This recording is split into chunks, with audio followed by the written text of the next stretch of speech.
Oke, semangat pagi semuanya. Selamat malam, ESPians dan Sobat Properti di Indonesia. Selamat datang di Aspirasi Properti bareng ESP Indonesia. Kami berkomitmen untuk terlibat aktif melakukan acara edukasi dan networking bagi Sobat Properti dan stakeholder lain terkait bisnis properti. Saya Putih dari ESP Indonesia selaku moderator Aspirasi Properti malam ini. Oke. Aspirasi properti adalah ruang diskusi bagi para pelaku bisnis properti yang ingin bertumbuh bukan hanya hari ini, tapi berkelanjutan. ESPN dan Sobat Properti. Sekarang konten ini bukan cuma soal tampil nih, teman-teman, tapi soal bagaimana bikin orang berhenti scroll dan mulai tertarik. Nah, dan di tengah banjir listing yang ada, video jadi senjata paling kuat untuk bikin properti kamu lebih hidup dan berbeda dari yang lain. Nah, teman-teman, makanya untuk aspirasi properti kita malam ini, kita akan angkat topik shoot, story, dan sell. Smartphone videografi blueprint. Jadi untuk malam ini kita akan bahas kupas bagaimana caranya bikin video properti yang nggak cuma enak aja ditonton, tapi dia juga punya alur, emosi, dan arahnya yang jelas. Sampai akhirnya bisa bantu ESPN dan Sobat Properti untuk closing. Gitu. Dan malam ini kita sangat beruntung nih, karena sudah bersama kita Kak David Sukandar, founder dan managing director dari Spokesman Creative Creations. Nah, Kak David ini berpengalaman untuk handle lebih dari 60 klien properti, baik agensi maupun developer. Dan beliau juga sudah punya kurang lebih 40 juta viewers. Dan Kak David pun juga terjun langsung ke lapangan untuk pengambilan konten. Gitu. Nah, teman-teman ESPN dan Sobat Properti, kalau ingat-ingat kemarin tanggal 4 Maret 2026 kita adakan sesi 1 yang membahas mengenai fotografi di properti supaya bisa dapat hasil yang paling maksimal mengenai melalui foto. Nah, untuk malam ini kita akan bahas mengenai pengambilan video properti.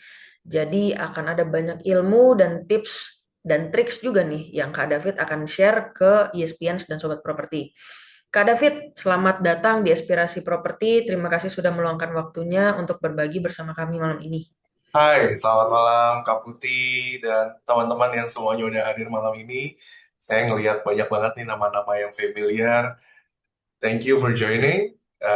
Hari ini kita akan coba share apa yang kita bisa bagikan supaya teman-teman property agent semua bisa makin naik level dan jualannya makin lancar. Oke, mantap nih Kak David. Kak David, sebelum kita masuk ke materi nih, boleh nggak share sedikit mengenai pentingnya video properti di sosial media nih Kak? Oke, jadi kalau ditanya pentingnya video di sosial media, video properti, jawabannya pasti sangat penting. Dan ini bukan akal-akalan spokesman dan bukan akal-akalan aku, tapi memang sekarang attention orang semuanya ngumpul di sosial media. Kita kalau lagi bosen, kalau lagi di lift, lagi di jalan, lagi macet, tangan kita tuh secara nggak langsung otomatis klik aplikasi Instagram atau TikTok. Dan in which that is a bad thing. Tapi kita memanfaatin hal-hal yang kita bisa ambil peluangnya dari kejadian-kejadian seperti itu. Kalau dari dulu perhatian orang semua ngumpul ke koran, makanya agent-agent properti tahun 2000-an pakai iklan koran tuh. Jadi kan mereka ada iklan baris di koran. Kemudian mulai masuk ada zamannya Kaskus walaupun agak cepat lewatnya. Terus orang-orang berbondong-bondong jualan di Kaskus. Kemudian masuk ke OLX lah dulu. Kalau nggak salah juga ada berniaga.com. Pindah ke Facebook sampai sekarang ke Instagram. Kenapa penting? Karena ini satu platform yang satu-satunya yang bisa nunjukin emosi dari propertinya. Jadi kalau misal iklan-iklan sebelumnya kita cuma bisa bercerita pakai kata-kata, kadang cuma pakai foto. Kalau sekarang kita bisa bawa calon buyers itu untuk ngerasain langsung nih, oh rumahnya seluas apa sih, emotionsnya tuh seperti apa, kira-kira feels-nya seperti apa sih dalam properti itu. Makanya ini sangat penting. Jadi sebelum orang-orang datang untuk showing, mereka bisa punya connections dulu sama properti yang lagi kita tawarin. Oke, oke, oke. Menarik, Kak, menarik, Kak. Tapi kan kalau untuk di dunia digital ini sendiri ya, Kak, bukan hanya industri properti saja yang sudah kencang productionnya di sosial media, tapi industri-industri lain juga nih Kak. Nah, aku mau tanya nih, apa sih perbedaan yang paling signifikan tentang konten dunia properti dibandingin dengan industri-industri lain Kak? Kalau kita bicara mengenai konten komersil ya, ini kita kategorin konten komersil di sosial media, kita bandingin properti dengan produk-produk lain yang katakanlah FMCG.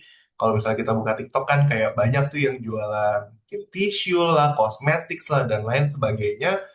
Pembeda utamanya adalah ini, ketika ketika mereka beli sesuatu, mereka pasti akan mempertimbangkan apakah ini benar-benar produk yang worth to buy. Nah, kalau di produk-produk FMCG, mereka tuh kadang bisa mengabaikan poin-poin tertentu, ya cuman modal, ya udah beli aja dulu. Paling worst case scenario kalau gue nggak cocok, ya gue cuma loss ratusan ribu misalnya. Walaupun hal itu hal yang sangat dihindari. Jadi consumer journey-nya tuh singkat dari dia menemukan produknya sampai ke action itu sangat singkat. Tapi kalau properti itu consumer journey-nya sangat panjang. Dari yang pertama dia tahu dulu ada propertinya, kemudian dia belajar spesifikasinya, lingkungannya ada apa, track record developer seperti apa, sampai nanti ke closing itu that's a very very long process yang harus dihadapin sama teman-teman yang luar biasa ini nih, sama teman-teman agent property. Jadi dalam pelaksanaan ini gimana caranya kita menyederhanakan consumer journey ini supaya bisa seefisien mungkin. Jadi orang-orang bisa ketemu produk yang mereka beneran suka, yang sesuai sama kebutuhan mereka, dan ya bisa dihubungkan dari buyer sama sellersnya. Oke oke oke. Berarti dengan consumer journey-nya yang cukup panjang, memang tugas dari teman-teman agent di sini cukup berat berarti ya untuk meyakinkan calon-calon konsumen supaya akhirnya bisa percaya dan beli gitu ya Kak? Benar, yes, indeed. Oke oke oke. Oke, nih sepertinya akan seru nih topik kita malam ini. Untuk lebih paham lagi nih Kak mengenai topik malam ini, mungkin boleh di-share Kak presentasi mengenai topiknya ke ESPN dan Sobat Properti. Silakan Kak. Alright, sebentar aku share ya. Oke, apakah presentasiku bisa terlihat dengan jelas? Terlihat Kak David. Oke, kita mulai ya. Halo, selamat malam teman-teman semua, Espians, property agents yang luar biasa. Hari ini kita mau sharing mengenai videografi dengan handphone. Jadi, kalau dari dulu kan selalu yang ada dalam pikiran kita, videografi ini adalah sesuatu yang mahal. Tapi makin kemarin nih banyak agent-agent yang udah mulai sadar kalau, oh ya ini adalah tools untuk gue jualan, ya gue harus pakai dengan apa yang gue punya, gue gerak dulu aja. Dan that's not a wrong thing, itu bukan hal yang salah. Jadi kita harus bisa manfaatin alat-alat yang kita punya seproduktif mungkin, sehingga bisa menghasilkan alat-alat yang bisa bantu kita bikin siklus itu jadi jauh lebih efisien. Tapi sebelum lebih dalam, kita mau kenalan dulu untuk teman-teman yang belum kenal. Salam kenal, saya David Sukanda, saya founder dan managing director dari Spokesman Creative Creations. Kita ini adalah digital marketing agencies yang memang fokus predominantly di real estate.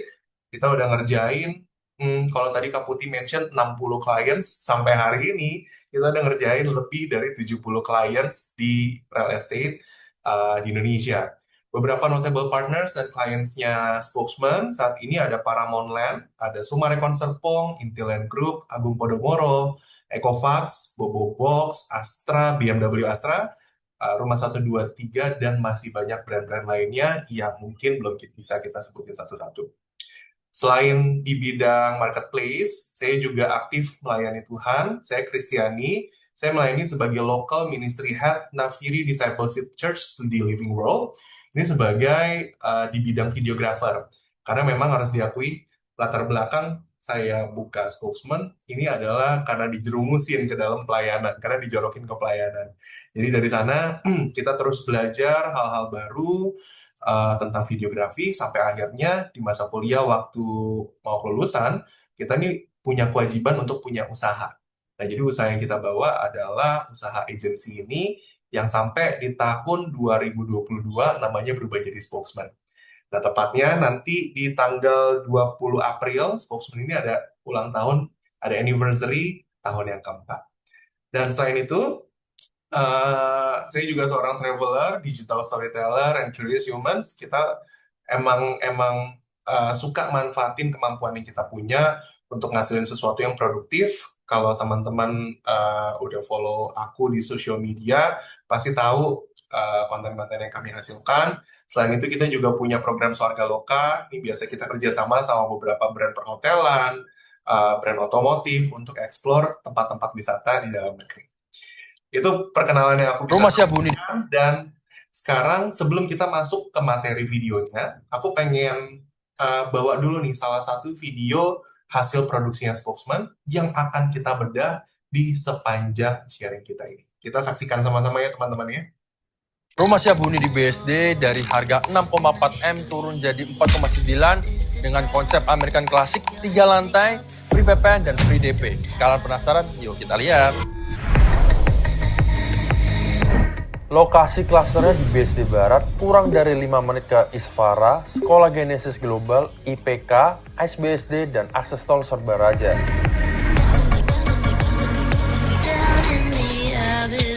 Klasternya didesain mewah dengan konsep green living, punya taman luas di depan gerbang masuk untuk menyambut kamu pulang atau jadi tempat bermain anak. Ada 3 pilihan tipe, 8x15, 9x17, dan 10x20. 3 lantai, dilengkapi 4+1 kamar tidur dengan ensuite bathroom di setiap kamar. Untuk konsep rumahnya sendiri, open space, punya living room yang luas, cocok banget buat kumpul keluarga dengan dining area menyatu dengan kitchen area, ditambah ada area balkoni untuk bersantai di sore hari. Lantainya full marmer, sanitary dari Kohler, punya smart home system, dan untuk tipe paling besarnya sudah include private lift. Kalau kalian cari rumah di BC ini adalah waktu terbaik karena lagi ada promo Royal Key, diskon sampai dengan 26%, ada subsidi DP, free BPHTB, dan masih banyak lagi. Jika kalian tertarik dan mau survei, silakan hubungi Koko Sipit Property ya. Thank you. Yes, jadi ini adalah salah satu video yang kita produksi untuk salah satu klien kami. Ini namanya Dirga, dia dari Infinity State, if I'm not mistaken. Dan ini video yang baru kita produksi di bulan lalu. Ini dia lagi bahas review produk Armon. Mungkin kalau teman-teman agent di area Jabodetabek, mungkin pernah berkunjung kemari. Dan video ini yang akan kita breakdown. Tapi sebelum kita breakdown lebih dalam, aku mau bawa dulu satu poin miskonsepsi umum, hal-hal yang orang suka keliru tentang hal-hal yang bersangkutan dengan videografi. Yang pertama, video bagus itu bukan sama dengan kamera bagus. Memang kamera ini alat, dan sebagaimana mobil, mungkin mobil kan ada yang LCGC, ada yang medium cars, ada yang high-end cars, ada yang sport car, ada yang hypercar. Mereka sama-sama mempunyai fungsi yang sama, memindahkan kita dari poin A ke poin B, namun dari masing-masing kategori kendaraan itu punya kapabilitas yang berbeda-beda. Nah, sama kayak alat-alat yang akan kita bahas. Ya, yang pertama yang membedakan, videografi itu bukan soal alat, tapi kemampuan kita dan kendali kita terhadap alat itu seperti apa. Sama halnya kalau misalnya kita naik sports car, buat teman-teman atau buat kita-kita yang belum pernah naik sports car atau hypercar, kadang kita nggak familiar sama kontrolnya. Jadi mobil yang harusnya bisa melaju sampai 300-400 km per jam di dalam track, kita mungkin cuma bisa bawa 100-150. Bukan karena mobilnya tidak mampu, tapi karena kita nggak punya kemampuan dan nggak punya kendali yang optimal atas alat itu. Yang kedua, kamera handphone yang saat ini itu udah sangat mumpuni. Jadi alat-alat yang teman-teman punya, handphone di tangan teman-teman yang lagi sekarang dipakai untuk Zoom, handphone yang di kantong, itu sebenarnya udah sangat mumpuni untuk menghasilkan video yang bagus. Tapi kan kadang suka ada yang ngomong ya, tapi HP saya Android Pak, gimana dong? Tapi HP saya mereknya ini, mereknya itu, gimana dong? Sebenarnya handphone itu udah dikasih spesifikasi yang sesuai, dan yang namanya kamera itu kita bisa akalin supaya hasilnya itu bisa optimal. Dan nanti akan kita bahas sama-sama nih, walaupun handphonenya mungkin bukan iPhone keluaran terbaru, mungkin Android yang keluarannya udah beberapa tahun yang lalu, atau iPhone keluaran beberapa tahun yang lalu, gimana caranya supaya hasilnya bisa tetap maksimal. Kemudian Yang terakhir, semua alat itu bergantung cara pakai. Ini bukan hanya karena sekadar alat. Di Spokesman itu kita pakai kamera yang harganya seharga mobil, seharga Agya. Kita pakai Sony FX3 Cinema Camera. Ini adalah kamera standar Netflix. Jadi Netflix itu punya list kamera-kamera apa aja yang boleh dipakai untuk produksi film yang akan masuk ke dalam Netflix. Sony FX3 adalah salah satunya. Nah, tapi kalau misalnya kita dikasih kamera itu tapi kita nggak bisa operate dengan baik, hasilnya juga mungkin tidak jadi standar Netflix. Nah, apa sih yang membedakan kamera profesional dan kamera handphone? Yang pertama, kamera profesional itu ukuran sensornya jauh lebih besar. Efeknya apa sih? Efeknya adalah cahaya yang bisa ditangkap sama kamera ini jadi jauh lebih banyak. Dia jadi lebih sensitif dalam menangkap cahaya. Karena bagaimanapun fotografi dan videografi adalah seni menangkap cahaya. Dan lensa-lensa yang dimiliki sama kamera-kamera profesional ini jauh lebih variatif. Jadi kita punya variety of selections. Kalau misalnya kita pengen ambil rekaman yang sangat-sangat zoom, kita bisa pakai lensa telelens. Tapi kalau misalnya kita pengen rekam video property, kita bisa pakai very wide lens. Dan selain itu, kita punya kendali penuh atas videonya. Kalau misalnya di handphone kan kendalinya terbatas, kita cuma bisa atur exposure, fokus. Tapi kalau misalnya di kamera, kita bisa punya full control of the camera. Nah, tapi bukan berarti kamera handphone itu tidak punya keunggulan sama sekali. Keunggulannya juga banyak. Yang pertama, pengaturannya tuh benar-benar ramah pengguna. Dan gak cuma ramah pengguna, ini very easy to use sampai bahkan dalam beberapa momen, banyak profesional sinematografer, videografer juga manfaatin handphone mereka. Nah, dalam pelaksanaannya, spokesman juga begini nih. Jadi, kalau teman-teman agent tahu, kan pasti ada properti-properti yang kita nggak bisa rekam fasilitasnya, kita karena tidak diizinkan. Misalnya kalau apartemen-apartemen, fasilitas tuh udah pasti nggak boleh masuk kalau pakai kamera profesional. Nah, hal kayak gitu kita bisa atasin pakai kamera handphone. Dan biasanya, setelah video ini diedit, diekspor, dan diposting, perbedaannya itu tidak signifikan. Untuk teman-teman yang casual viewer yang bukan profesional di bidangnya, pasti ngelihatnya ya ini mirip 11-12. Tapi buat teman-teman profesional, biasa notice nih ada perbedaan-perbedaan kecil yang nunjukin, oh ini footage handphone, oh ini footage kamera profesional. Seperti itu. Nah, kemudian yang kedua, kamera handphone ini sangat bergantung pada cahaya. Jadi, kalau misalnya tadi kamera profesional sensornya besar, jadi dia ketergantungan sama cahaya kecil karena walaupun ruangannya gelap, dia bisa tetap ngasilin gambar yang terang. Kalau handphone ini sangat-sangat bergantung sama cahaya. Kalau misalnya ruangannya gelap atau lagi malam hari kita foto, ya, dia akan lebih punya tendensi untuk ngasilin gambar yang berbintik atau noisy. Jadi teman-teman pasti tahu ya, antara berbintik noisy atau waktu kita foto, dia kesannya ngeblur, ada shadow-nya. Nah, sebenarnya itu terjadi ya karena pencahayaannya kurang. Sama nih kayak webcam yang lagi dipakai buat sharing hari ini juga kita pakai tambahan lighting. Jadi memang tidak semua kamera bisa nangkep dengan situasi-situasi tertentu. Kita sebagai operator harus bisa ngakalin alat-alat yang kita punya supaya hasilnya bisa maksimal. Nah, kamera handphone ini juga biaya investasinya relatif rendah. Kalau misalnya kamera profesional kita beli satu kali beli itu body only 60 juta, ditambah lensa, ditambah gimbal, dan lain-lain. Totalnya it adds up sampai ratusan juta. Tapi kalau handphone, itu katakanlah kita beli iPhone keluaran terbaru, iPhone 17 Pro Max, ya misalnya 512 GB, anggaplah itu sekitar 23-24 juta rupiah. Alat itu kita beli, bisa kita manfaatin untuk Google Maps, untuk telepon, untuk WhatsAppan sama konsumen, dan lain sebagainya. Sedangkan kamera profesional yang kita beli itu, ya kita beli cuma bisa untuk ngambil foto dan ngambil video.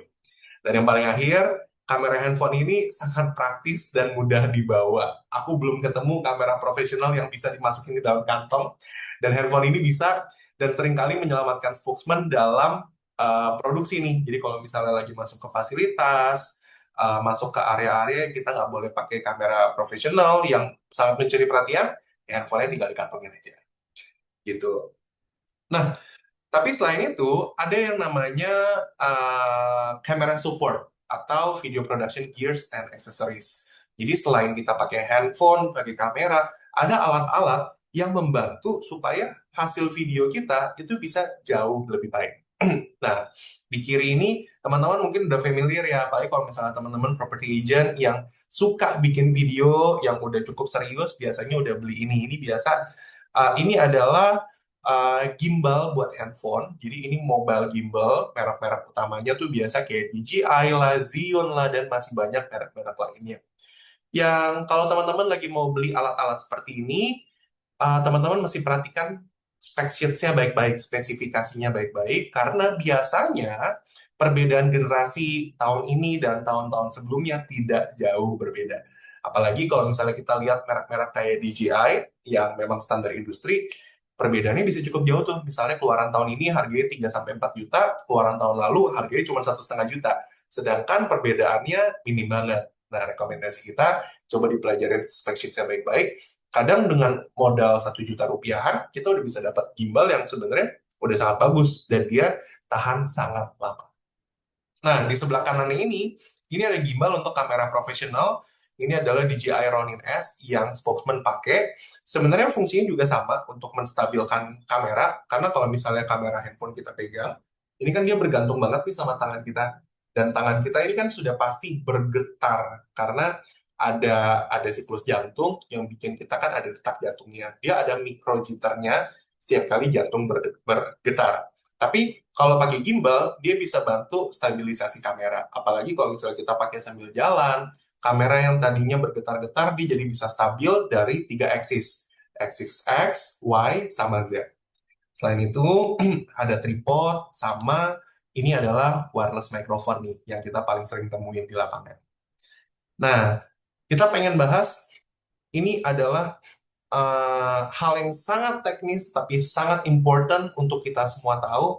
Ini adalah hal fundamental yang diajarin ketika mau belajar fotografi dan videografi. Kenalin, ini namanya the exposure triangle. Jadi kembali lagi, fotografi, videografi ini adalah seni menangkap cahaya, dan penangkapan cahaya ini diatur oleh 3 faktor utama ini. Yang pertama, yang pertama ini namanya aperture. Aperture ini artinya bukaan lensa, teman-teman. Kalau bukaan lensanya semakin besar, maka dia angka aperture-nya semakin kecil nih. Ini kan kayak f1.4, lensanya tuh diafragmanya lebar banget gitu. Tapi kalau misalnya f-nya 16, dia bukaannya kecil banget. Nah, ini kalau misalnya bukaan lensanya semakin besar, dia semakin terang. Tapi kalau bukaan lensanya semakin kecil, dia semakin gelap. Ini ada ilustrasi yang jauh lebih baik. Efek dari aperture ini, dia bawa titik fokus, teman-teman. Jadi kalau misalnya teman-teman suka foto, suka jalan-jalan, ambil foto video, kadang kita ngelihat ya, wah, luar biasa nih, dia bokeh banget sebutan orang-orang. Sangat sinematik, dia sangat bokeh. Nah, penyebabnya adalah karena aperture-nya yang besar, teman-teman. Karena diafragmanya besar. Karena kalau angka aperture-nya dia semakin kecil, maka titik fokusnya semakin sempit, teman-teman. Misalnya kalau kita lagi foto portrait, ya kitanya aja yang fokus, tapi belakangnya blur. Tapi efeknya ya dia jadi terang fotonya. Tapi kalau misalnya kita lagi pengen foto outdoor, mau foto gunung, kita habis hiking, kita mau foto gunung, biasa kita pakai foto aperture-nya yang angkanya lebih besar atau diafragmanya lebih kecil. Kenapa seperti itu? Karena titik fokusnya jadi jauh lebih luas.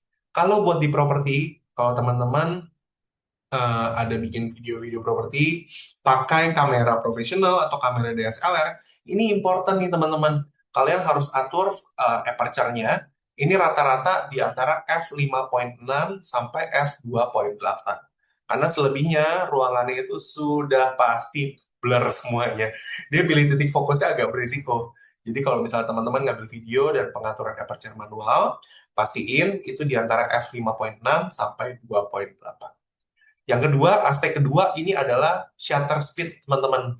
Shutter speed ini dia menunjukin kecepatan shutter kamera dalam 1 detik. Jadi kalau misalnya shutternya 1/1000, artinya dalam 1 detik, shutter kamera itu bolak-balik 1000 kali, teman-teman. Tapi kalau misalnya kayak di paling kanan nih 1/2, artinya dalam 1 detik dia cuma 2 kali bolak-balik. Efeknya apa? Kalau shutternya itu lebih tinggi, maka movement-movement kita tuh bisa dia tangkap dengan baik. Nih, di sebelah kiri kalau ada orang lari, dia tajam gitu semuanya. Tapi kalau misalnya shutter speed-nya rendah, dia jadi lebih bebayang teman-teman.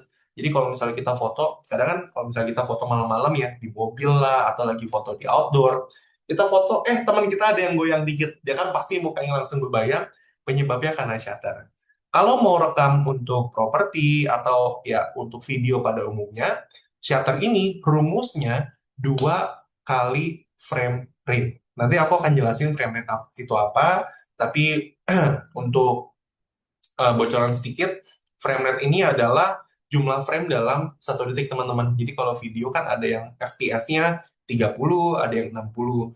Kalau 30 artinya dalam 1 detik itu ada 30 foto tuh yang di-play terus-menerus. Kalau 60 ya 60. Bedanya apa? Kalau 30 FPS itu ya memang kita udah nggak bisa slow motion karena mata kita bekerja dalam 24 frame per second. Jadi kalau teman-teman nonton film di bioskop dan lain-lain, itu biasa mereka pakai 24 frame per second. Mata kita juga bekerja dengan 24 frame per second.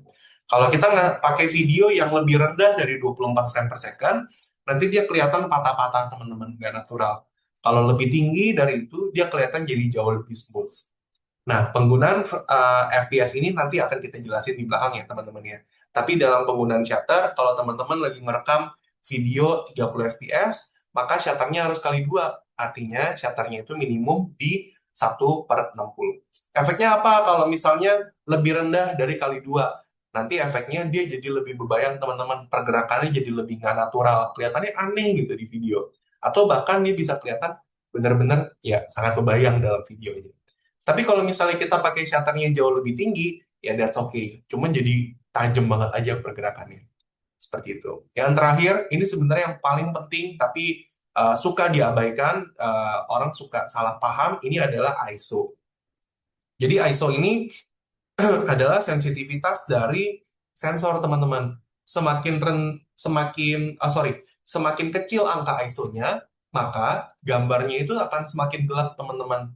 Tapi dia semakin jernih. Sedangkan kalau ISO-nya makin tinggi, itu dia fotonya akan semakin terang, tapi hasil fotonya akan berbintik. Makanya kalau teman-teman waktu malam foto kan kadang, ya tadi dua tuh akibatnya kalau foto malam-malam antara berbayang atau fotonya berbintik. Nah, penyebab berbintik ini adalah penggunaan ISO yang angkanya sangat tinggi. Seperti itu. Nah, sekarang kita mau mulai masuk nih ke fundamental videografi. Jadi, kalau bagian sebelum-sebelumnya kita udah bahas tentang teknisnya, kita mau langsung masuk ke bagian hal-hal praktisnya. Ini hal-hal yang teman-teman bisa langsung pakai dan eksekusi nanti waktu lagi mau bikin video. Yang pertama, stabilization ini adalah faktor yang sangat penting teman-teman. Jadi waktu ambil video, yang paling penting video kita jangan sampai shaky atau jangan sampai getar, karena itu benar-benar langsung kelihatan non-professional, kelihatannya sangat amatir. Nah, kalau pakai handphone, kalau teman-teman punya rezeki lebih untuk beli gimbal, please go ahead. Itu adalah investasi yang sangat bagus. Mau dihitung dari sudut pandang manapun, itu tetap investasi yang sangat bagus. Kalau kita beli gimbal 3 juta rupiah, 1,5 juta, kita bagi utilitasnya sama hasil produktifnya, itu udah pasti bawa nilai produktif yang tinggi. Nah, tapi kalau teman-teman nggak ada gimbal, maka kita harus pakai teknik handheld kamera handphone yang tepat. Jadi ada beberapa poin yang teman-teman harus perhatikan. Yang pertama, handphone ini kita pegang 2 tangan teman-teman. Jangan kita pegang 1 tangan ya, kayak lagi jalan-jalan. Pegangnya 2 tangan, kemudian posisinya itu sedekat mungkin sama tubuh kita. Jadi kalau misalnya tubuh kita di sini, ya handphonenya jangan terlalu jauh. Handphonenya cukup di sini aja. Kenapa seperti itu? Semakin jauh handphone dari tubuh, maka tangan ini punya extra effort teman-teman untuk stabilin handphonenya. Jadi dia lebih nggak maksimal. Yang kita mau lakukan adalah waktu kita ambil video pakai handphone, pastiin handphone ini ketinggiannya kurang lebih di antara mulut dan dada, yang mana itu natural point of view, dan kita genggam 2 tangan sedekat mungkin. Nanti tangan kiri ini bisa bantu untuk klik volume button untuk record, atau tangan kanan bisa kita pakai untuk record button yang biasanya ada di tengah handphone. Itu yang pertama. Selain itu, kalau misalnya teman-teman ngambil video sambil jalan, misalnya teman-teman ambil video rumah kan pasti ada movement-nya ya. Ada jalan maju lah, jalan mundur. Jalan tuh jangan kayak Jangan kayak prajurit teman-teman, jalannya dihentak. Ada yang namanya ninja walk. Nah, teman-teman kalau belajar fotografi, pasti pernah dengar lah yang namanya ninja walk. Kalau teman-teman belajar videografi ya. Ninja walk ini adalah teknik berjalan dari heel ke toe. Jadi, kalau teman-teman perhatiin nih titik kontak, ini kaki salah satu videografer kita di Spokesman, titik kontaknya itu pasti dia mulai dari tumit, kemudian dia mengayun teman-teman dari tumit mengayun ke jari kaki, terus diangkat dan hal itu kita ulang terus tumit kaki, tumit jari, heel to toe terus menerus. Karena dengan begitu kita bisa meredam teman-teman getaran dari gerakan kaki kita. Kalau misalnya kita jalan kayak prajurit, dep, dep, dep, nanti hasil kameranya pasti bergetar. Itu kalau kita mau pakai gimbal pun hasilnya sudah pasti bergetar. Makanya kayak tadi disampaikan di awal, alat ini cuma untuk membantu, tapi kita tetap harus paham sama metode-metodenya supaya hasilnya bisa maksimal. Gitu ya teman-teman ya. Jadi please diingat baik-baik waktu ngambil video, jangan kayak lagi jalan-jalan di airport, satu tangan sambil jalan-jalan begitu aja. Tapi hold your phones with both of hands, deketin ke dada sedekat mungkin, terus jalannya jangan lupa ninja walk, yaitu dari heel to toe, heel to toe. Dan teman-teman, sebelum kalian nanya nih nanti di kolom komentar, biasa kalau kita lagi praktekin ya teman-teman ya, kita ngerasa aneh nih, karena kita kontaknya begini, satu, dua, satu, dua. Nah, kita nggak mau kayak gitu teman-teman. Kita mau manfaatin punggung kaki kita, ya, namanya kayak punggung kaki atau bukan, pokoknya di bagian kaki di samping, ini kita mau manfaatin. Jadi, jangan cuma satu, dua, tapi satu kontak samping, depan, angkat. Satu kontak samping, depan, angkat. I do really recommend teman-teman yang lagi bisa bergerak untuk nyobain langsung sambil dengerin aku jelasin.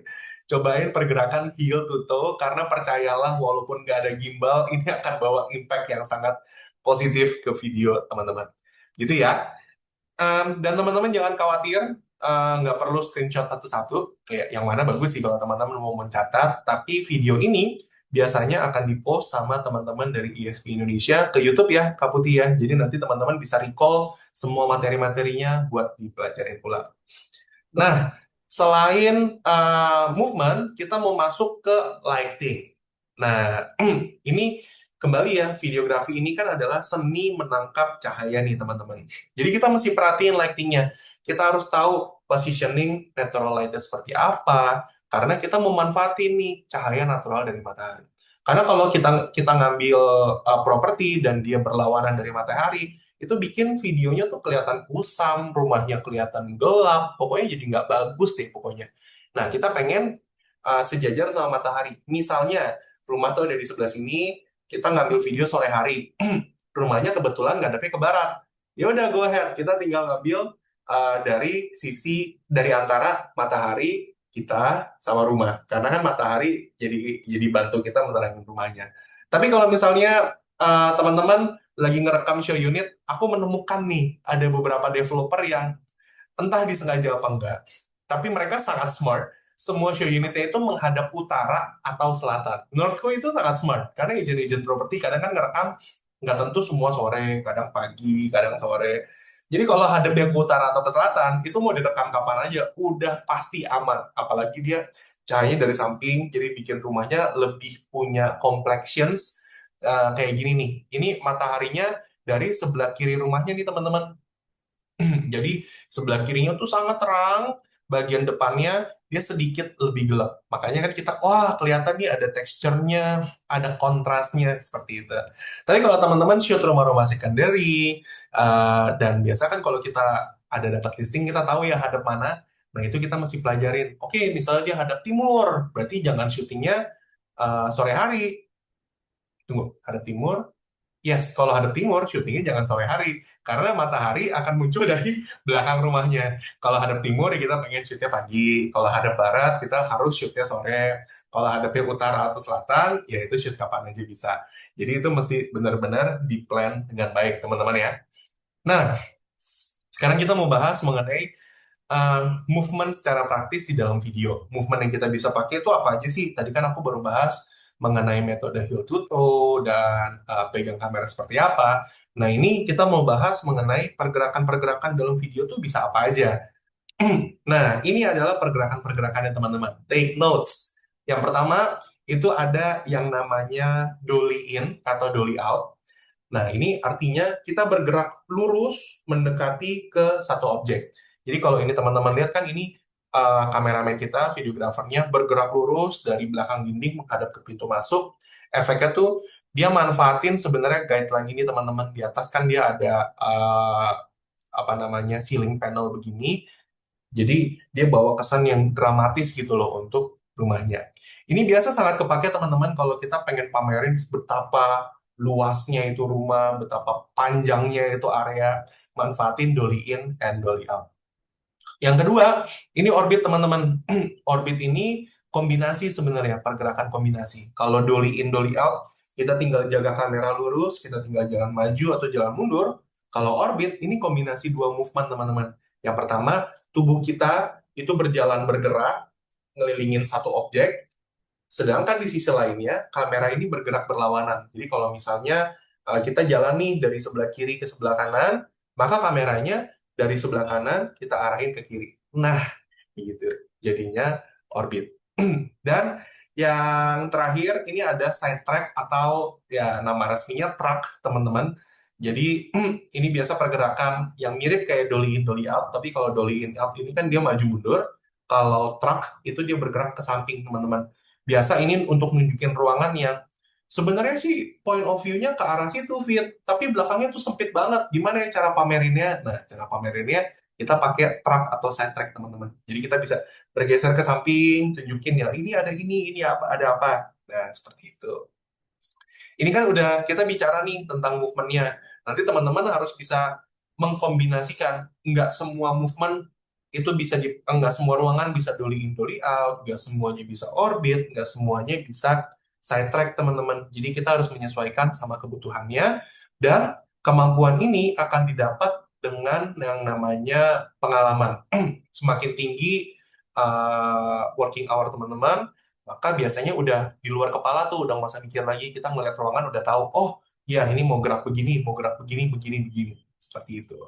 Nah, kalau tadi udah movement, secara bodily movement, sekarang kita mau bahas mengenai camera movement. Jadi ini yang tadi aku sampaikan ya teman-teman ya, ada yang namanya dolly, ini kita jalan maju, jalan mundur, kemudian di sebelah kanan ini ada track, kita berjalan menyamping. Nah, kemudian sisanya ini yang quite unique. Ini ada boom atau jeep, itu dia bergerak secara vertikal teman-teman dari bawah ke atas. Biasanya kita pakai untuk pamerin fasad, atau kalau misalnya gedung-gedung high rise kayak apartments, misal kita mau pamerin dia dari bawah ke atas, ya kita tinggal boom aja dari rendah ke atas atau dari atas ke bawah. Pan, ini tengok teman-teman, kan biasa kalau orang-orang awam suka bilang nengok kiri, nengok kanan. Nah, sebutannya pan. Jadi pan left atau pan right. Tilt itu dongak, lihat atas atau lihat bawah. Kalau orang-orang biasa ya nengok atas, nengok bawah. Nah, ini sebutan resminya tilt up atau tilt down. Roll ini sebenarnya nggak kepake di properti, kecuali teman-teman lagi mau berkreasi roll left, roll right, atau sebenarnya sebutannya counterclockwise sama clockwise, ya searah jarum jam dan berlawanan jarum jam. Tapi yang kita paling sering pakai teman-teman biasanya kombinasi nih antara dolly sama pan, dolly sama tilt, truck sama tilt, seperti itu. Nanti di belakang akan ada nih teman-teman pergerakan ini bisa dipakai kapan. Kita juga akan bedah shot-shot itu kita ambil dengan movement seperti apa. Nah, kalau kita udah tahu nih teman-teman mengenai cara pengambilannya, movementnya, kita pengen tahu persiapan sebelum ngambil video itu apa aja sih. Nah, aku pengen ngebuka isi pikiranku waktu kita lagi mau syuting. Yang pertama, perencanaannya kita cari tahu dulu placement videonya mau di mana teman-teman. Apakah di YouTube, apakah di Reels, atau di TikTok, di YouTube Shorts. Kalau di YouTube sudah pasti kita ambilnya landscape. Kalau di Reels, TikTok, YouTube Shorts sudah pasti portrait, sudah pasti vertikal. Nah, dan masing-masing placement ini biasa punya behavior yang berbeda-beda teman-teman. Kalau YouTube, orang tuh lebih pay attention lebih lama, attention span-nya jauh lebih lama. Jadi kalau teman-teman pengen bahas sedetail-detailnya, sampai ini lantainya ukuran berapa, dia plafonnya sekian lah, garasi muat berapa, bahan ini itu bla bla bla, masuk ke YouTube karena itu bahas yang very detailed, itu bisa dilakukan di sana. Tapi kalau misalnya teman-teman mau yang, oh sekadar dia just to let you know, ya masukin di Instagram, di TikTok, sama di YouTube Shorts. Tapi teman-teman, ini sedikit bahasan yang tidak sesuai sama jalurnya. Kalau dulu orang-orang tuh selalu bilang, oh kalau jualan properti itu masuk ke Instagram aja, jangan masuk ke TikTok. Karena TikTok ini daya belinya rendah, mereka bilangnya gitu. TikTok ini cocoknya untuk FMCG, produk-produk under 500.000 tuh berjaya di TikTok. Tapi kalau properti, waduh, habis-habisan mati di TikTok. Aku melihat di tahun 2025, khususnya dari tengah tahun, mungkin di sekitar Agustus, itu ada shifting behavior teman-teman. Jadi orang-orang yang dari TikTok itu juga bisa dapat leads yang sangat qualified malah. Apalagi dengan komentar-komentar netizen TikTok yang luar biasa lucu. Misalnya kita lagi nge-share rumah Nova Park Botanic Villa, harganya sekian miliar, puluhan miliar. Ada aja yang komen, wah, kalau tuker tambah sama Mio, nambah berapa? Nambah masalah, misalnya kayak gitu kan sebenarnya jalannya ya. Tapi ternyata hal-hal seperti itu bikin video teman-teman di TikTok lebih cepat naiknya, lebih cepat tuh views-nya bertambah karena engagement-nya sangat bagus di sana berkat orang-orang asbun. Sedangkan kalau di Instagram, orang tuh cuma ngelihat, bagus nih rumahnya. Di like, dislike. Tapi kalau orang di Instagram, di TikTok, ya dia mau beli dia nggak mau beli komentarnya dulu itu beli nggak beli belakangan gitu loh. Nah itu sebenarnya yang kita perlukan. Jadi behavior di TikTok itu udah agak shifting teman-teman. Kalau teman-teman tadi cuma post ke Instagram, please take consideration untuk post kontennya nggak usah berbeda, konten sama, mirroring aja ke TikTok. Percayalah dengan konsistensi dan personality teman-teman yang khas, pasti bisa datangin leads yang qualified dan bisa bantu teman-teman jualan. Dan perencanaan nih, kita kembali ke perencanaan. Selain placement, kita mau lihat dulu nih hadap rumah dan waktu ideal buat video. Kayak yang tadi aku dijelasin ya. Kalau rumah hadap timur, kita ambil pagi. Kalau hadap barat, ambilnya siang. Kalau hadapnya ke arah matahari, teman-teman, timur atau barat, jangan coba-coba ambil jam 11 sampai jam 1. Karena itu mau dari manapun sudah pasti gelap. Jadi ya kita harus manfaatin sedemikian rupa. Tapi kalau misalnya, terpaksa nih Fit, kayak spokesman, kadang kan kita terpaksa ya, di hari produksi, katakanlah 8 jam untuk berapa properti, kadang ada properti-properti yang shootnya sore, tapi ternyata dia hadapnya timur nih, backlight. Nah, nanti itu ada teknik-teknik khusus, metode khusus yang spokesman pakai, supaya rumahnya bisa kelihatan terang, awannya kelihatan bagus, seperti itu. Kalau teman-teman nggak percaya, cobain. Nanti subscribe ke jasanya spokesman. Asik. Nah, waktu tiba di lokasi, apa yang harus dilakukan? Yang pertama, teman-teman masuk dulu, masukin semua ruangannya, nyalain semua lampu, hordeng kita buka, fitrasnya kita tutup. Tapi kalau misalnya view-nya bagus, please fitrasnya dibuka. Karena bagaimanapun, real estate fotografi dan videografi adalah seni memamerkan rumah orang. Jadi please pamer sepamer-pamernya. Kalau view-nya ke arah Monas, buka lah. Kasih lihat lah itu Monasnya. Kalau view-nya ke arah GI, Bundaran HI, buka, kasih lihat. Kita harus pamer sepamer-pamernya. Nah, yang paling akhir singkirin barang-barang personal teman-teman. Handuk, sabun, tong sampah, foto, dan lain-lain. Ini biasa isunya kalau rumah-rumah secondary. Kalau rumah primary malah kan dikasih tuh frame-frame foto, fotonya orang-orang bule, biasanya gitu ya. Tapi kalau rumah-rumah secondary kan biasa ada tas, ada handuk, dan lain-lain. Please itu disingkirin dulu, supaya apa? Kalau kita sebagai penonton melihat video yang ada benda-benda personal dari owner, kita tuh langsung tertutup pikirannya, langsung block off terhadap properti itu. Kita tidak bisa membayangkan kita tinggal di sana. Tapi kalau misalnya tidak ada benda personal sama sekali, penonton tuh bisa membayangkan teman-teman, oh nanti kalau gue tinggal di sini, gue bakal taruh ini, oh feelsnya seperti ini. Tapi satu aja ada benda personal punya orang, anduk lah, baju lah, dan lain-lain, itu psychology efeknya langsung berkurang. Dan itu didukung sama research-research yang nunjukin kalau ya dalam ngambil fotografi dan videografi properti, benda personal harus disingkirkan. Itu kata hukumnya teman-teman. Nah, selain itu, kita sekarang mau masuk ke record settings. Nah, kalau dari tadi kan aku bahasnya yang masih general. Ini aku bahasnya yang spesifik nih ke handphone kalian dan kalian bisa langsung praktekkan saat ini juga. Jadi yang lagi handphonenya lagi lowong, please diambil karena ini adalah poin-poin penting yang teman-teman harus lakukan ke pengaturan kamera kalian. Teman-teman buka handphone, aku minta izin minum dulu ya. Ayo teman-teman, kalau misalkan sudah dibuka handphonenya bisa ditulis di kolom komen.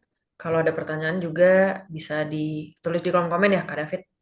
Yes, please go ahead. Nanti kita akan jawab satu persatu. Oke, kita mulai dulu. Jadi buat teman-teman, ini mohon maaf dulu, tidak ada maksud satu dan lain hal. Semuanya ini direkam dari handphone aku personal, yang mana aku pakai iOS. Kalau teman-teman yang di Android, pasti pengaturannya ada pengaturan seperti ini, tapi biasa nama pengaturannya aja yang berbeda-beda. Nah, teman-teman bisa mulai praktek. Kita masuk ke settings. Teman-teman nanti cari menu kamera, kemudian masuk ke record video. Nah, di record video ini nanti akan tampil layar ini teman-teman, tangkapan layar yang paling kiri. Ini dia kasih tahu kita nih, tangkapan videonya dengan resolusi apa dan frame rate seperti apa. Ini ada 720, 30 fps, artinya apa? Handphone kita ini ukurannya 1080 teman-teman, standarnya tuh 1080. Jadi kalau kita record 720, ya dia artinya ukurannya akan lebih kecil dari handphone kita. Nanti kalau kita edit sudah pasti pecah. Nah, jadi kita pengen record minimum di Full HD atau 1080, teman-teman. Ya, 1080 ini adalah ukuran handphone kita, ini bare minimum. Dan kalau aku personally lebih lebih suka record 60 fps. Kenapa? Aku lebih suka karena movementnya jadi lebih flowy, lebih liquid, lebih nice aja gitu kelihatannya. Dan kalau secara teknis, rekaman 60 fps ini bisa kita slow motion, teman-teman. Karena kalau 60 fps 1 detik, kita slow mo, dia jadi 2 detik tuh nanti, masing-masing 30 fps. Ini kepake kalau misalnya kita lagi ngerekam pakai handphone, terus harus movement, ya kadang kan kita bergetar ya teman-teman ya. Itu kita bisa akalin dengan kita slow mo. Jadi kalau teman-teman lagi jalan maju, jalan mundur, rekamnya 60 fps, nanti tinggal di slow motion aja teman-teman. Itu bisa membantu menstabilkan footage kalian. Nah, di bawah ini ada 4K. 4K ini artinya dia ngerekam dengan teman-teman bayangin ini layar HP kita itu HD, itu 1080. Kalau 4K teman-teman bayangin ada 4 layar handphone kita kelihatan. Sebenarnya aku mau masukin ilustrasinya, tapi sayangnya aku nggak punya cukup waktu untuk masukin ilustrasinya. Jadi teman-teman bayangin kalau 4K itu kayak ada 4 handphone disusun jadi square gitu, jadi persegi panjang. Artinya apa? Teman-teman akan lebih punya fleksibilitas dalam editing. Kalau kita ngerekam 4K, kalau kita zoom-zoom, itu udah pasti nggak pecah. Nah, yang kita mau select, teman-teman, itu kita select yang 1080, FPS-nya ini kembali ke teman-teman mau 30 atau 60. Dipilih dua itu. Tapi kalau teman-teman punya extra storage, pengen lebih punya fleksibilitas dalam editing, bisa dipakai yang 4K 30 atau 60 FPS. Gitu ya. Karena di handphone aku ada fitur ini teman-teman, enhanced stabilization. Ini bisa dinyalain. Enhanced stabilization itu dia sebenarnya ngambil video sedikit lebih besar daripada ukuran kita. Sorry, hasil videonya itu di crop sedikit lebih kecil. Jadi kalau misalnya kita lagi bergerak-bergerak, itu sebenarnya frame video tuh bergerak-bergerak juga. Jadi ada harusnya bisa ngerekam segini, kalau enhanced stabilization kita nyalain, dia ngerekam jadi lebih kecil. Seperti itu. Untuk format, kalau di Android, biasanya tidak bisa diganti sepengetahuanku, kecuali ada keluaran terbaru. Tapi biasa teman-teman akan disajikan dua pilihan, high efficiency atau most compatible. High efficiency ini artinya ya rekaman 1 menit biasa ukuran filenya bisa jauh lebih kecil, tapi nggak bisa diakses di semua perangkat biasanya teman-teman. Jadi misalnya kalau high efficiency di iPhone, kalau kita play di Windows tuh juga biasa ada issue. Jadi kita maunya pilih most compatible, nggak apa-apa ukurannya sedikit lebih besar, tapi bisa diedit daripada ukurannya hemat, tapi tidak bisa diedit. Sisanya ini teman-teman bisa perhatiin, ini pengaturan yang bisa disesuaikan sama kebutuhan teman-teman. Jadi yang paling penting dari pengaturan ini adalah pengaturan 1080 atau 4K dan kamera capture-nya ke most compatible. Nah, waktu merekam video, kita kan juga akan ketemu sama UI-nya nih teman-teman. Di sini udah ada pengaturan-pengaturan singkat. Kalau teman-teman lagi mau merekam video, di iOS biasanya ada opsi nih HDRes 60 fps. Ini bisa buat bantu kita ganti resolusi dan frame rate. Kemudian di sini ada exposure. Ini EV-nya atau exposure-nya itu di 0.0. Artinya kita menyerahkan ke kamera untuk sepenuhnya berpikir yang menurut dia exposure-nya pas tuh di mana. Tapi kadang kalau misalnya kita ngerekam situasi-situasi tertentu, EV-nya udah nol, tapi kok lebih gelap ya kelihatannya. Yang bisa teman-teman lakukan adalah klik EV-nya ini, dan kalian atur settingsnya EV-nya kalian tambahin. Jadi nol, misalnya kalian ubah jadi 0,5, 0,7, dan seterusnya.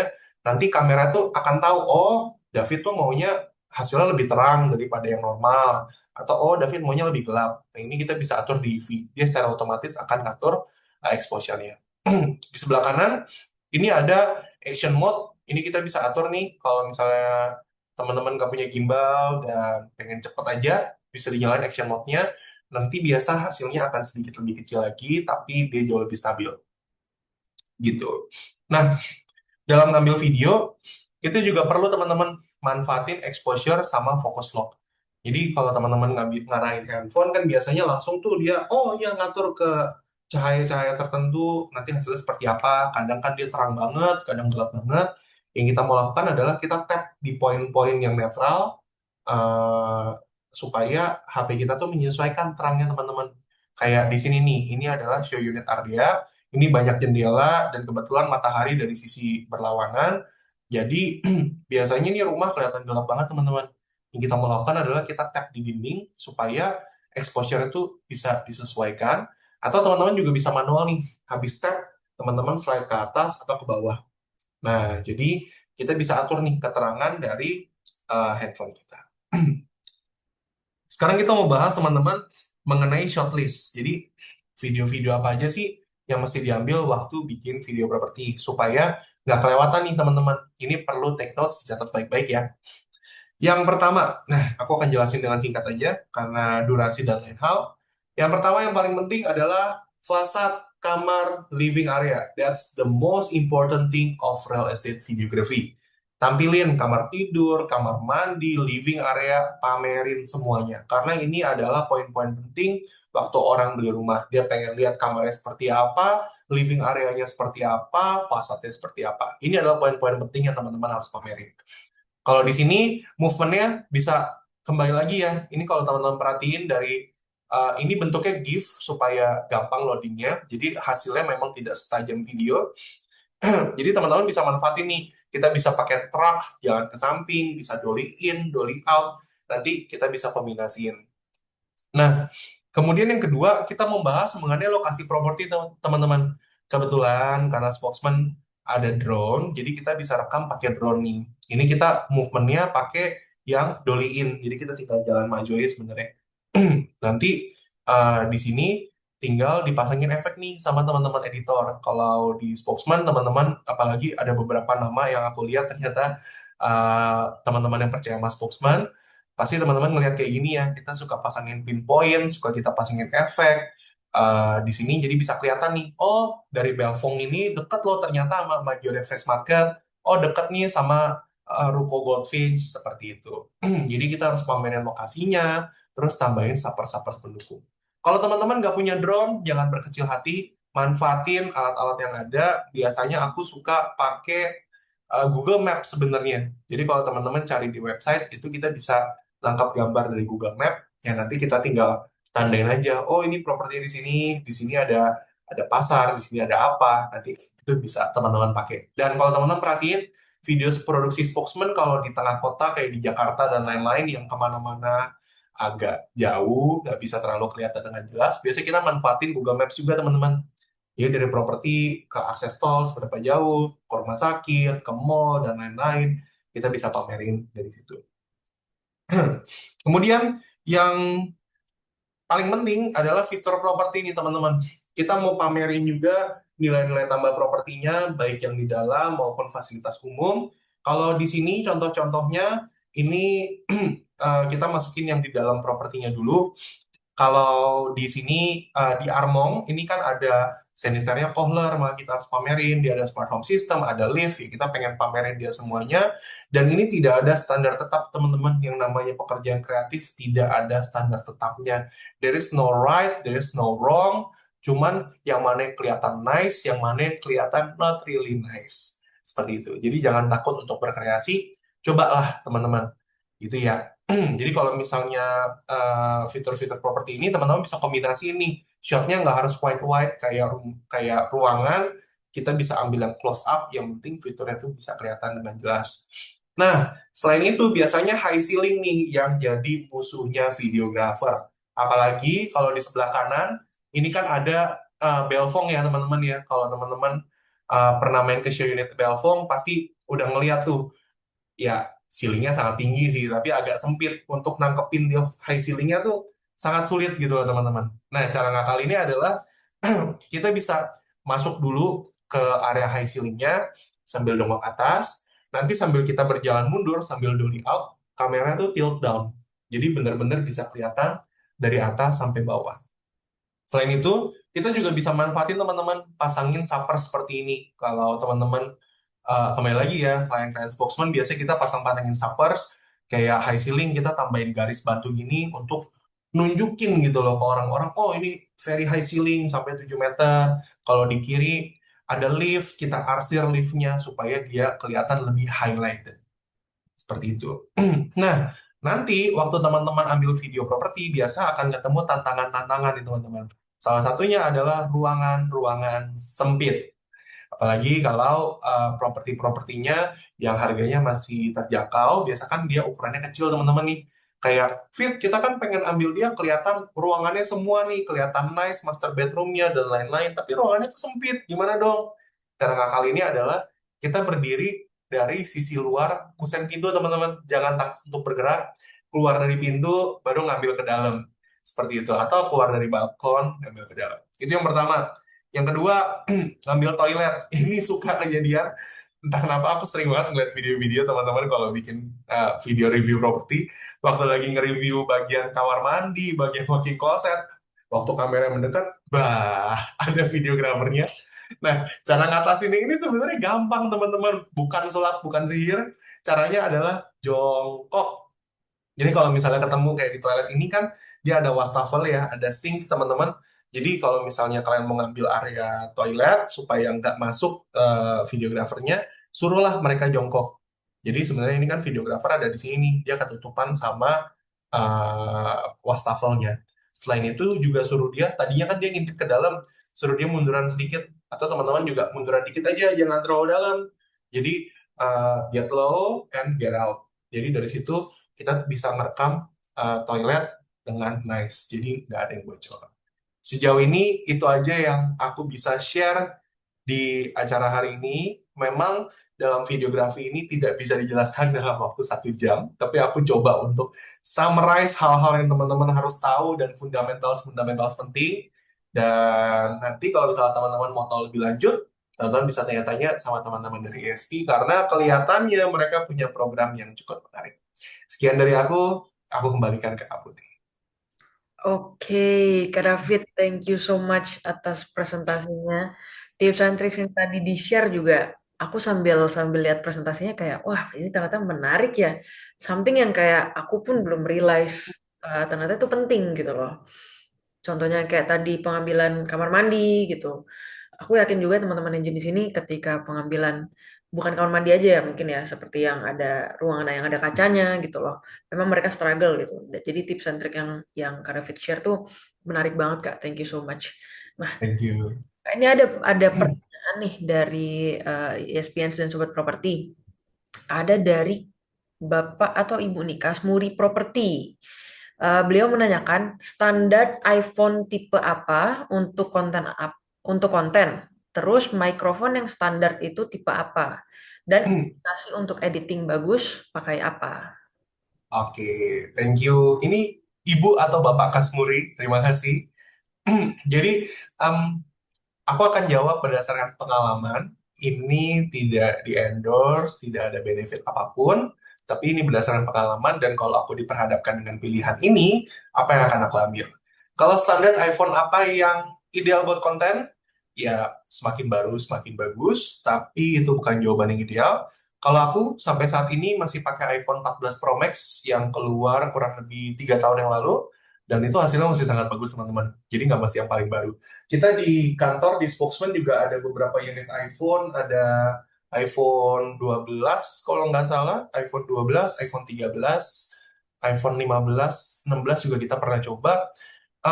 Dari iPhone 13 aja itu juga udah cukup nice kok teman-teman. iPhone 13 Pro atau yang biasa itu juga udah sangat bagus sebenarnya. Nggak ada perbedaan yang terlalu signifikan kecuali dynamic range aja. Dynamic range itu artinya kalau ada awan yang sangat terang sama rumah yang sangat gelap, biasa iPhone keluaran terbaru dia lebih kuat tuh untuk bikin warnanya balance dia secara otomatis. Tapi kalau keluaran yang lama, biasa dia tetap kalah sama backlightnya.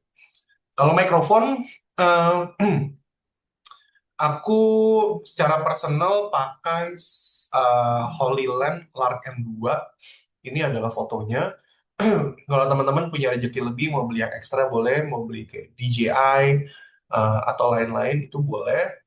Tapi menurut opiniku pribadi, Holyland Lark M2 ini adalah mikrofon yang harganya udah nggak bisa dinegosiasiin lagi. Menurutku untuk barang segini harganya sangat murah. Dan karena harganya murah, kalau DJI kan kadang harganya 2 kali lipat, 3 kali lipat. Kalau Holyland ini hilang, nggak nangis-nangis banget gitu loh rasanya. Dan baterai baterai mikrofon ini sangat awet. Biasa spokesman ngecas tuh 1 minggu sekali, bahkan 2 minggu sekali, dan itu setiap hari kita pakai untuk syuting. Jadi kalau teman-teman lagi nyari mikrofon, please go ahead. Holyland Lark M2 adalah jawabannya.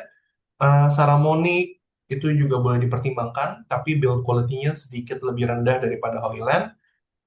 Dan Holyland ini kan dia magnetik ya teman-teman, dia ukurannya buttons kecil, jadi kalau klien-klien spokesman pasti sudah pernah pakai ini, dia tinggal kita klip aja di baju, nggak mesti cari saku atau apa, tinggal kita klip aja, that's a magnetic things. Kalau editing, di Spokesman kita pakai Adobe Premiere sama After Effects, which is industry standard, supaya kita punya kendali penuh atas editing videonya. Tapi kalau untuk teman-teman di Gym Property, rekomendasiku pakai CapCut. Dari CapCut yang basic aja sebenarnya udah sangat cukup. Tapi kalau ada rezeki lebih, please go ahead beli yang Pro, karena teman-teman punya alat-alat lebih tuh nanti untuk stabilisasi lah, untuk teks ini itu. Menurutku CapCut adalah jawaban yang ideal, karena nanti waktu teman-teman mau render juga di situ udah ada presetnya teman-teman. Jadi udah nggak usah mikir, kalau kita editor kan harus mikir, oh ekspor supaya nggak pecah, frame rate-nya berapa, bitrate-nya berapa, dan lain-lain. Kalau di CapCut kita udah tinggal pilih aja iPhone, that's it. Tuh. Oke, oke, oke. Oke, semoga menjawab ya eh, Bapak atau Ibu Kasmuri Properti. Terus ada dua pertanyaan lagi nih, Kak David. Yang pertama dari Kak Dewi. Ini ada pertanyaan. Kak mau tanya, kalau syuting untuk konten lebih bagus potret atau landscape? Oke. Oke, thank you Kak Dewi pertanyaannya. Kalau shoot konten, kembali lagi, ini kita bergantung ke platform yang kita mau post. Kalau Instagram, sudah pasti jawabannya portrait. Karena kita mau makan layar seboros mungkin, Kak Dewi. Jadi, ketika orang swipe video kita, kan HP kita bentuknya portrait ya. Kita pengen video kita tuh pas nutupin satu layar. Kalau landscape kan dia nutupinnya sebagian kecil kalau di Instagram ya. Unless kalau dia bukannya YouTube, yang mana HP yang tiduran, baru dia bisa full screen. Kalau ditanya shooting untuk konten bagus portrait atau landscape, jadi jawabannya tergantung ke platform yang Kak Dewi pakai. Tapi kalau nanya misalnya di Instagram atau di YouTube, itu mereka punya fungsi dan benefitnya masing-masing. Kalau YouTube kita bisa jelasin lebih dalam, yang mana biasanya bangun trust ke agent jauh lebih kuat. Jadi mereka tahu kalau agent ini capable. Ya salah satu contohnya kayak Cidevi X Marks, teman-teman pasti sudah tahu Cidevi. Dia kan ngerak di YouTube. Dari situ kelihatan tuh, oh dia sangat menguasai produk, dia agent properti yang sangat berpengalaman dan lain-lain. Di YouTube itu untuk bangun reputasi teman-teman. Tapi kalau di Instagram, di TikTok itu purely untuk cari leads secepat mungkin. Berarti tergantung dari platformnya ya Kak David. Yes. Oke. Terus selanjutnya ada dari Wibowo Wibowo. Ini dua kali namanya. Beliau menanyakan berapa detik durasi ideal video di TikTok. Oh, ini platformnya disebut nih Kak David. Oke. Untuk durasi video, sebenarnya ini kembali lagi sama pertimbangan kita, Kak Wibowo. Idealnya adalah 45 detik karena attention span manusia di TikTok, especially aku kalau lagi buka TikTok ya, attention span-nya juga sangat rendah. Jadi kita pengen sesingkat mungkin. Masalahnya kalau kita review properti, properti ini mesti detail kita bahas ya. Dan ada beberapa klien spokesman yang durasinya singkat, ada yang pengen panjang banget sampai hampir 3 menit juga ada.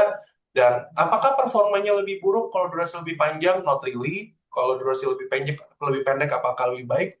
Ya, not really juga. Tergantung poin-poin yang kita mau sampaikan, Kak Wibowo. Jadi menyesuaikan. Kalau misalnya, eh, oke, aku pengen reviewnya detail nih, supaya personality aku di sosial media tuh review detail. Kalau orang mau beli properti, carinya ke aku nih di TikTok.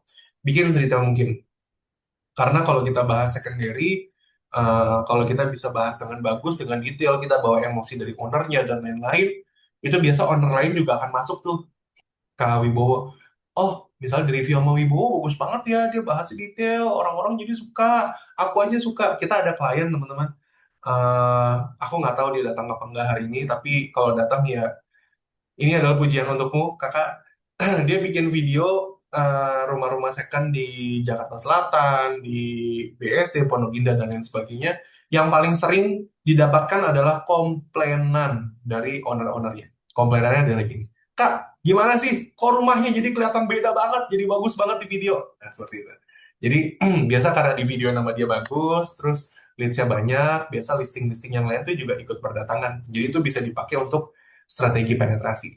Tapi untuk menjawab pertanyaan awal mengenai durasi, idealnya antara 45 sampai 90 detik. Kalau teman-teman mau posting di Instagram dan mau manfaatin fitur boost iklan yang langsung dari aplikasi Instagram itu, kalau aku nggak salah durasi maksimal tuh di 1 menit. Tapi kalau misalnya teman-teman ngiklan lewat Meta Ads Manager, yang mana biasa hasilnya lebih optimal, leads-nya lebih kualitas, itu maksimal kalau nggak salah bisa sampai 3 menit. Kak Wibowo Wibowo semoga menjawab ya. Ini tadi cukup detail nih penjelasan dari Kak David. Oke, em, sepertinya untuk sekarang belum ada lagi nih pertanyaan dari ISPS dan Sobat Properti. Tapi teman-teman kalau misalkan masih ada yang mau ditanyakan, bisa langsung kontak ke ISP, ke kita juga, atau mungkin bisa dikontak juga ke Kak David, karena ISP sendiri kita punya program banyak training mengenai sosial media juga. Jadi teman-teman kalau misalkan ada topik atau ada apa, ada sesuatu yang ingin dibahas, ingin ditanyakan, bisa banget langsung kontak ke ISP. Gitu. Oke. Jadi diskusi kita malam ini jadi semacam reminder ya, kalau ternyata jual properti itu bukan cuma soal visual yang bagus, teman-teman. Tapi konten videonya juga harus bisa membawa experience tinggal di rumah itu, kita bawa experience tersebut ke calon konsumen. Dan itu sesuatu yang cukup challenging sebenarnya ya. Tapi kita juga tahu banyak banget ternyata fitur dan metode yang tersembunyi di handphone kita nih, yang ternyata kita pun nggak tahu. Itu bisa bantu kita untuk dapat hasil video yang maksimal. Jadi fundamental yang ternyata kita anggap simple, tapi ternyata itu sangat berpengaruh terhadap hasil produksi videonya. Dan aku yakin ya teman-teman, yang sering disangka ribet, ternyata nggak terlalu ribet juga ya, kan? Karena tadi dijelasin sama Kak David, kita juga nggak harus pakai alat-alat yang terlalu mahal dan terlalu profesional gitu. Selama kita paham dan tahu cara ambil gambar yang tepat, dengan alur yang jelas, smartphone saja sudah cukup supaya bikin kontennya tersebut menarik dan bisa bantu untuk closing. Begitu ya Kak David ya? Yes. Oke, ESPN dan Sobat Properti, kita sudah sampai di penghujung acara nih, walaupun sedikit molor, tapi aku lihat atensinya masih tinggi banget dari awal kita mulai sampai sekarang masih stay. Terima kasih banget kepada ESPN dan Sobat Properti yang sudah hadir dan berpartisipasi. Sampai jumpa di episode Inspirasi Properti berikutnya. Selamat malam, selamat istirahat, dan salam sukses. Terima kasih banyak, Kak David. Thank you, Kak Putih. Thank you, teman-teman semuanya.